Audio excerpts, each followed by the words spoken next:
Let's not make you sad on a Monday morning. We'll talk about the controversy. Worth every penny, that man. I think he's top 2, and he's not 2.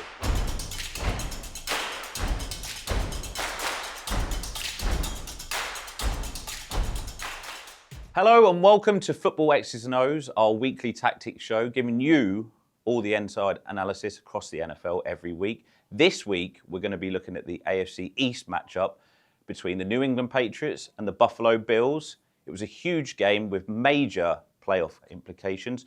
I'm Daniel Cutts and I'm here with NFL expert Ryan Sanudo. Ryan, how are you and what are we going to be looking at this week? Yeah, I'm doing very well. We're going to be talking about this very nice matchup that we saw. Comeback king. We'll break down the Bills' brilliant comeback led by Josh Allen. Now we're cooking. Josh Allen to James Cook. They just find ways all the time. They connect touchdowns left and right every single week. Fourth and Phew. Fourth down play in the fourth quarter. This was arguably the biggest play of the game that helped them come away with the win. Baby steps. Dawson Knox, he became a dad and he scored 2 touchdowns. What a way, to celebrate, with that achievement. And then we'll break down the AFC East race and playoff chances for the Pats and Bills. Let's kick it off. First up, we've got Josh Allen versus Drake Maye. Josh Allen comes up on top. What do these show you? What do you see from the stats? What shouts at you straight away? So for Josh Allen's stats, most of these stats are because of the second half. Like, he just dominated that second half. Just the off-platform throws, out of structure plays. They were basically just putting, the stamp, in this game. And the Patriots defense, they had no answer. They were just flat-footed in a lot of plays. And Allen just finds ways in the second half of games, and he doesn't turn the ball over. And then meanwhile, Drake Maye, he had a really good first half. He was running the football a lot, but that second half, he struggled a little bit. The Bills had a really nice pass rush, 2 sacks from Matt Milano. And Drake Maye, he just had his struggles. Hey, he's a second-year player. You're going to get that, the bumps and bruises. And we saw it. They finally lost after having a 10-game winning streak. Is this kind of the passing touchdown stats? Is that kind of where it's won and lost here? They were relying quite a lot on the run, as you say, in that first half. He obviously scored that touchdown himself. Is this kind of where this game has been won and lost in the air? Oh, definitely. Josh Allen, he was just connecting to his guys and to his tight ends. Dawson Knox was getting action, Kincaid. And let's not forget about James Cook, 2 touchdowns. There were just so many things that were going right in the second half. First half was just like they didn't really seem to be on the same page. I feel like the Patriots at home, they had all that energy. And in the second half, the Bills just throttled the Patriots. They were just putting, their mark. They needed revenge after losing that first game in week 4. And they really showed the rest of the league, hey, we can actually win this AFC East. So the Bills, I do like them moving forward. And I really think well-rounded offense, and it's because of Josh Allen. Do you think, obviously Drake Maye's a young quarterback, Josh has been in the league for quite a few years now, and obviously the reigning MVP as well. Do you think this harmed Drake Maye's MVP credentials? Do you think Josh Allen's now back in that race again? Obviously, Matt Stafford's very much in that race, and Drake, especially if you're a Patriots fan, they were talking about Drake being MVP since week 1. Where did you kind of see that race going now? Are they both in it? I still think Maye is in it, but I think Josh Allen might have leaped over Maye in terms of the MVP race. I still think at the end of the day, right now, Matthew Stafford is the MVP, and Maye entering this week was second. But just he was just struggling in the second half. And that interception, I will say, that was like almost like an arm punt. And that was what you had to do. It was like 3rd and 20 something. So that interception, I'm not going to fully blame Drake Maye. But the second half, he just looked a little bit, indecisive, and the pressure was getting to him. And his guys were not doing him any favors either. The receivers were not doing much. Hollins had 4 catches. Diggs only had 3 catches. So I'm not going to put all the blame on Drake Maye. But, he was due for a bad game. And let's be honest, the Patriots were facing a lot of easy opponents. This was a very difficult challenge. But at the end of the day, I think Josh Allen has it over Maye in the conversation. I think leaped over him. It's right after the 2-minute warning, and the Patriots are up 21-0. The Bills have the ball on the 5-yard line. It's 2nd and goal when Josh Allen finds James Cook for the touchdown. Ryan, what did you see? So what I saw was they did a lot of motion in this game. And what I saw, they did motion with Khalil Shakir. He's going to be in the backfield to Cook to his left. He goes to the right, and the defenders, they're kind of like indecisive. They don't know, what to do. I think they have a linebacker, guarding or trying to defend Shakir. The ball gets snapped, and Allen just, he knows he's throwing it to James Cook the whole time. Meanwhile, there's guys on the right side that everyone's worrying about. The left side, there's no one there. They were not prepared for this at all. James Cook catches the football, and Ellis, he was kind of indecisive too. He was slow on this play, and really, James Cook makes the catch, and all he has is like 4 yards, something like that, and he catches the football, runs into the end zone, and there was little to no contact getting into the end zone. So this was such a great play. This was one of the easier touchdowns you will ever see. And I was a little bit surprised with this Patriots defense. I feel like they were very indecisive in this play. And it's only James Cook. I mean, he's the best player that's not named Josh Allen in this offense. Is Cook for you, I mean, that's quite clearly a major mistake by this Patriots defense. He's the kind of main man of this entire team, like you say, outside of Josh Allen. This is a blown coverage, isn't it? This is a blown play by the Patriots defense. This is a mistake rather than an explosive play out from the Bills. Oh, man. I mean, this Bills play, it really looked like a training camp play that they just run. Oh, let's just throw it, to James Cook, 5 yards away, get into the end zone. The Patriots, they were running high. They were up 21-0, and they had the energy in the beginning. But, this was a nice drive by Buffalo. And really, I do blame the Patriots more than I give credit to Buffalo. Granted, this was a good play call. They had guys on the right. Meanwhile, there was literally no space, with wide receivers or tight ends. So this was a really good play call. I will give credit to Buffalo.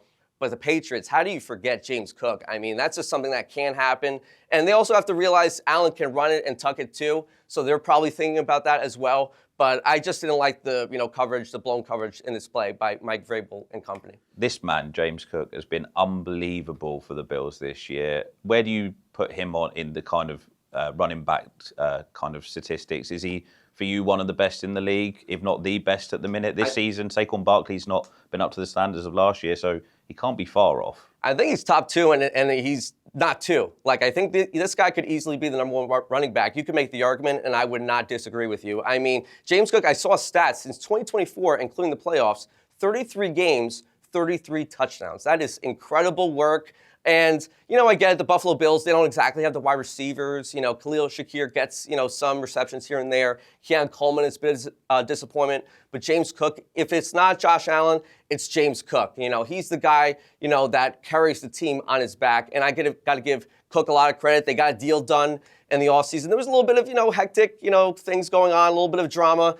They were on Hard Knocks, so it was a lot of, debate, should you give the contract? And I was like, let's get this done if you're Buffalo. And they got it done, and you're just seeing the returns. I mean, they definitely, if you're looking at contracts, and yes, people could say, oh, don't give contracts to running backs, he was worth it. Worth every penny, that man.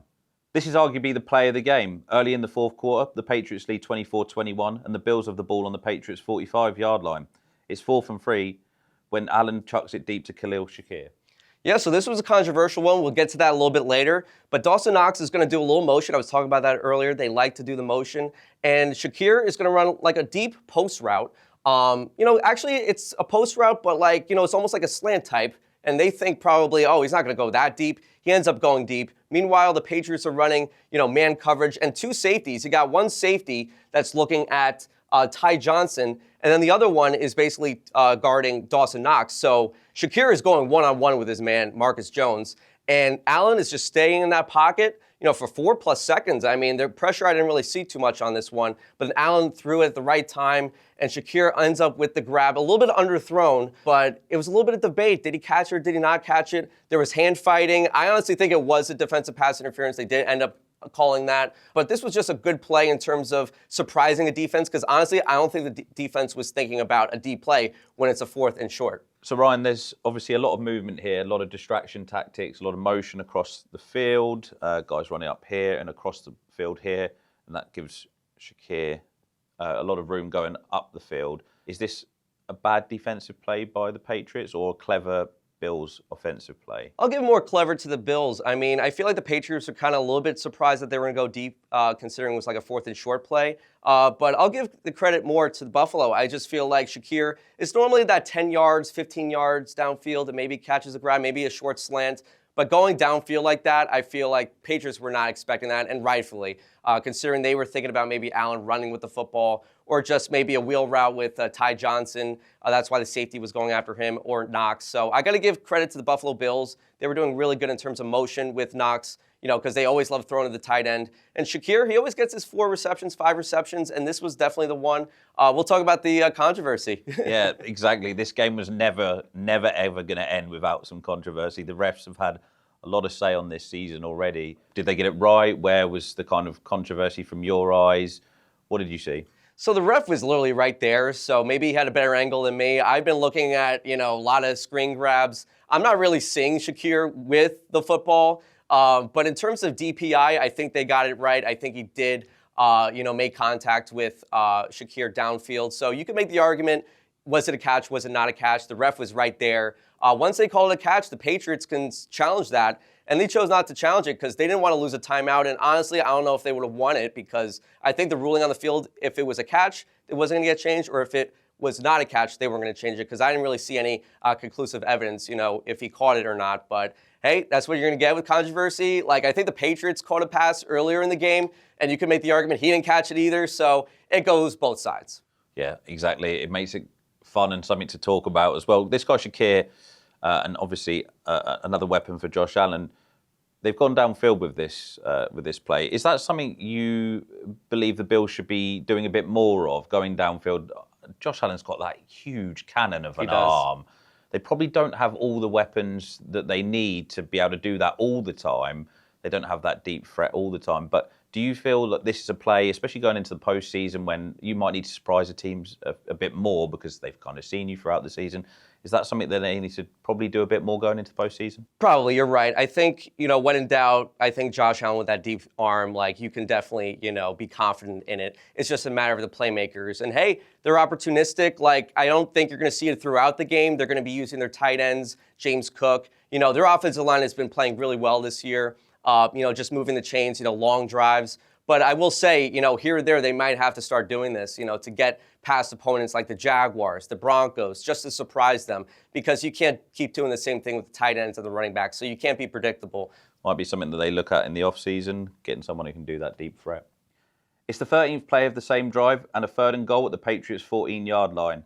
Allen connects with Dawson Knox in the end zone for the score to take the lead. Ryan, again, what did you see? So this is going to be a 5 wide receiver set. You got 3rd and goal. Knox is on the left side, on the inside. And you got a zone defense. There are guys that are going to be inside the 5-yard line and a little bit in the end zone. And they're basically saying, look, beat us with this zone defense. And sure enough, Josh Allen steps back, sees Knox. And Knox turns his head a little bit right around the 5-yard line and sees an open spot, because with the zone defense, you got to find an open spot. And the Bills knew it. And Allen just, stays in the pocket, but then leaves the pocket. And he sees there's a couple guys that are there. I mean, if he tries to escape and scramble, you maybe get 5-6 yards, but you're not going to get that touchdown. Meanwhile, Knox is going to be open for that touchdown, and he comes away with his 2nd score of the game. And really, this was such a great game for him. He has the baby, and to get a touchdown like that, this was just so incredible from Knox and Kincaid. It's a really good tight end combo there. Is this the Bills at their best when they've got people like Dawson Knox? Those tight ends are really, really talented. They've got down there Kincaid as well. They've got a really good group of tight ends. Is this them at their best when they make these kind of plays where Josh Allen can find these tight ends? They can find space. They're very clever as well, aren't they? They do find room. They're intelligent guys. Oh, definitely. They have IQ. And there might have been dropsies, with Kincaid and Knox in the past, but this year they've been pretty good in terms of that department. And when guys are not stepping up at the wide receiver room, they're doing it. So Allen is really comfortable, connecting with Dawson Knox. And really, I know Kincaid was out, a couple games, but Knox stepped in really well. And you know what? They're paying him a good amount of money, I think 10 or 11 million per year. And Knox has been, providing a lot of, help in that offense. And you know what? If it's not James Cook, someone has to step up to the occasion. And it's Knox, and it's Kincaid, and Josh Allen. He loves those two. So these guys at the edges here, either side, are these guys being used as kind of distraction tactics? The Patriots are kind of assuming that it's going to go out wide one way or the other. It's going to go to Josh Allen's left, Josh Allen's right. Then obviously this creates some room for Knox down the middle. Is that what the plan is here on this play? They're kind of assuming that it's going to go one way or the other, creates that space in the middle. Exactly. These wide receivers, they're doing a lot of cardio out there. They're not exactly connecting with Josh Allen if you're not named Khalil Shakir. So the tight ends have been doing their thing. Yeah, you got decoys here and there, but you know what? You still have to defend them because they can still, make the catch. But Josh Allen, he trusts his tight ends more. And really, they obviously have had a good amount of years together, Knox and Allen. So, and I got to give credit to the offensive line too. They stepped up. The Patriots really didn't have that much of a pass rush in the second half, a little bit, but here and there. But really, the Buffalo Bills, that second half, they were just running on all cylinders. And it starts with that offensive line. And Allen just knew to get out of that pocket when he had to. So that's what he knows what to do. And Knox, he just had to find, that open, window, and he found it. I think it's safe to say that Knox and Kincaid are going to have a lot to say in this postseason, in this playoff race ahead. They're two that are really, really going to be vital to them getting to that Super Bowl win that they're so desperate to get to, even get into those playoffs and winning this division. Exactly. I mean, the Bills can't really find too many wide receivers. They didn't get too many guys at the deadline. So these tight ends have to step up. I mean, you're going to be playing teams like the Jaguars, the Broncos, and possibly the Patriots too. You never know. This might not be the last time they play against each other. So the Patriots have to look at the film room. I mean, they just have to know that James Cook is there. Like, you have to guard him. You have to defend him in the passing game. And then the tight ends, put more, emphasis on defending the tight ends. So Buffalo, they really did well. First half was a little shaky, obviously, but they're just a second half team. I mean, they've been doing it throughout the year. I think the last 5 games, they've come back in 4 of them. So you can never count out the Buffalo Bills. Exciting times ahead. Now we're going to look at the race for the AFC East, Ryan. We've got the Patriots and the Bills. They're both in the running for it. Looks to me like the Patriots have the slightly easier schedule. So I feel like the Patriots, they still can, control their own destiny. If they win these next 3 games, they're going to get that AFC East. It's more about, can they get that number 1 seed? And for the Bills, they just have to keep doing what they're doing. They got a nice winning streak right now. It's kind of an easy opponent, the Browns. I mean, the Patriots actually do have a hard game against the Ravens. They're on the road. So if they lose that and the Bills beat the Browns, this is pretty interesting, because then the tiebreaker, because they'll have the same record, it'll be division record. And right now, the Patriots have the better division record than the Bills. So it's going to be very interesting. I give the slight edge to the Patriots at the moment. But hey, we could be talking a different, story next week. This is kind of the game you see that's kind of, it's won on lost. That you can obviously playing the Dolphins at home. Dolphins have been pretty decent in the last few weeks. They brought their record back up. They're almost at 500 now. The lowly Jets. Apologies for that, Ryan. We won't talk too much of the Jets. We could talk about them for ages, but let's not make you sad on a Monday morning. But the Ravens, that's the game you kind of see where this will be won or lost, really. Oh, really? It's that game, and then it's that Eagles game against, obviously, the Bills. The Bills, luckily, they'll be at home. They do love being at their home confines. And the Eagles, they've been struggling. Yes, they played the Raiders. They did really good, but they're the lowly Raiders. Lowly Jets, lowly Raiders. So I think the Patriots do have the slight edge. The Bills, though, at the same time, though, I mean, they'll be fine if they're on the road against a team like the Jaguars, because right now they'd be playing the Jaguars. So I feel like they're a hot team right now. They don't do it throughout the game, but that second half, Buffalo Bills, they're a very feisty team when it comes to that, and you can never count out Josh Allen at the end of the day. And meanwhile, the Patriots, I get it. They had a 10-game winning streak, but one team of those 10 wins came against a winning record team. So I really think that they had, easy opponents compared to, you had to play the Bills, you lost that, you blew that game. So I think the Bills are the better team moving forward, and I do like them in the playoffs more than the Patriots. But at the same time, though, the Patriots can get that division. These Eagles as well, they're going to be wanting to go and make a statement against another top team, aren't they? That's going to be a really, really tricky game for this Bills team.